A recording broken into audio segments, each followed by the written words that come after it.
무면허 운전은 말 그대로 운전면허가 없는 상태에서 적발이 되는 것을 말하는데요. 면허가 취소가 된 경우, 면허가 정지가 된 경우, 또는 아예 면허가 없는 상태를 말합니다. 그리고 면허가 있어도 그 면허로는 운전할 수 없는 차량을 운전한 경우에도 무면허가 되겠죠.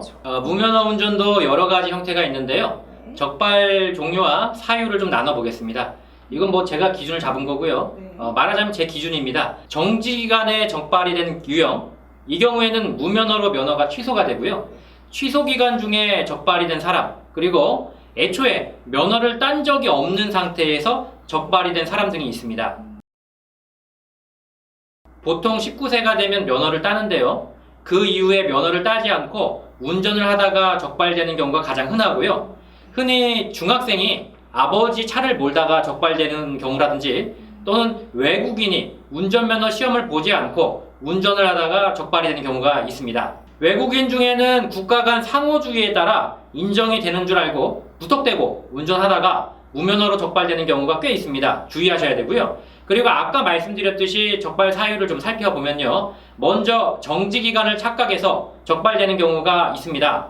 정지로 들어가면 임시면허증을 주는데요. 이 임시기간을 착오해서 적발이 되는 경우가 이런 때입니다. 좀 억울한 경우이긴 한데요. 이런 때에는 선처를 받을 수 있게끔 노력을 해보시는 게 좋습니다. 적성검사를 받아야 하는데 이 적성검사 기간이 지나면 면허가 취소가 돼버립니다.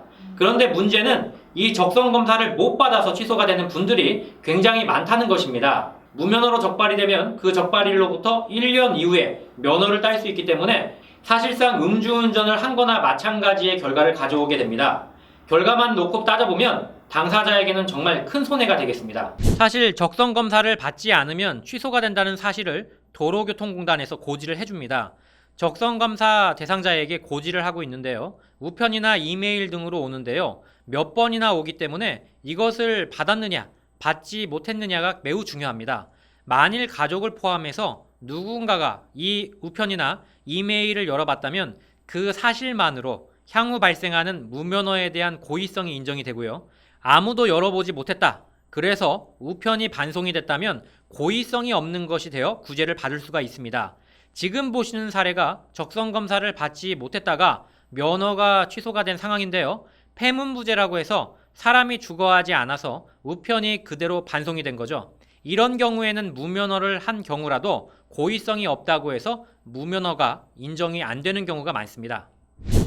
그러나 이런 사례 말고 누군가가, 그러니까 가족이라든가 본인이 우편물을 뜯어봤다면 그때는 이야기가 달라집니다. 제가 상담을 많이 하다 보면 기억이 안 난다고 하시는 분들이 굉장히 많아요. 특히 할머니나 집안 어르신이 받게 되면 가족에게 알려주지 않고 그냥 처리를 해버리시는 경우가 많아요. 왜 쓸데없는 안내장도 있지 않습니까? 그런 거라고 생각하고 처리를 해버리면 정작 당사자는 모르는 경우가 많죠. 이런 경우에는 가족이 처리를 했어도 그게 당사자가 처리를 한 것처럼 되는데 이걸 민법에서는 도달주의라고 합니다. 우편물이 동거 중인 가족이나 대리인, 피용인이 수용했다면 본인에게 전달되지 않은 경우에도 도달이 된 걸로 판단하고요.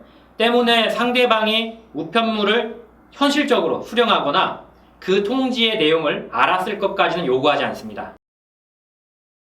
그때는 앞서 보여드린 사례처럼 폐문부제로 인한 무혐의를 주장할 수는 없어요. 이때에는 선처를 구해서 면허 취소를 정지로 바꾸는 감경 전략을 취해야 합니다. 그러니까 사안에 따라 많이 달라지는 거죠.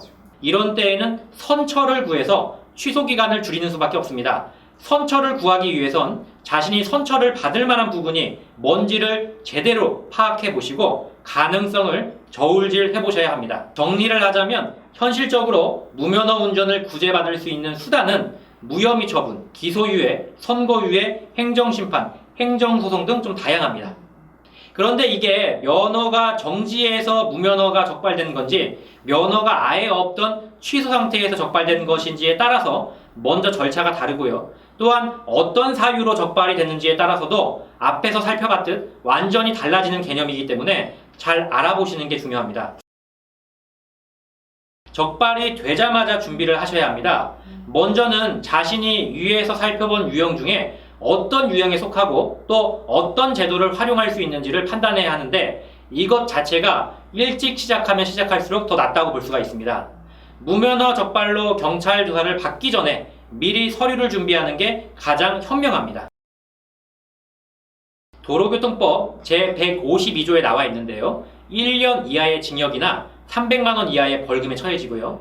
통상 2019년 5월 기준으로 벌금은 1회차면 100만 원 정도가 나와서 그렇게 처벌이 강하진 않습니다만 이게 2회차, 3회차처럼 많이 적발이 되면 감옥에 갈 수도 있으니 주의하셔야 합니다. 네, 제가 드리고 싶은 말씀은 이렇습니다. 물론 무면허 운전은 범죄 행위라 절대 해서는 안 되지만 일단 피치 못하게 발생했다면 법이 정하고 있는 테두리 안에서 선처를 받을 수 있습니다. 그렇기 때문에 꼭 선처를 받아야 할 상황이라면 경찰서를 출석하기 전에 미리 자신이 어떤 유형이고 어떤 방식으로 선처를 받을 수 있는지 관계 법조인과 상담을 해보시는 게 좋다고 봅니다.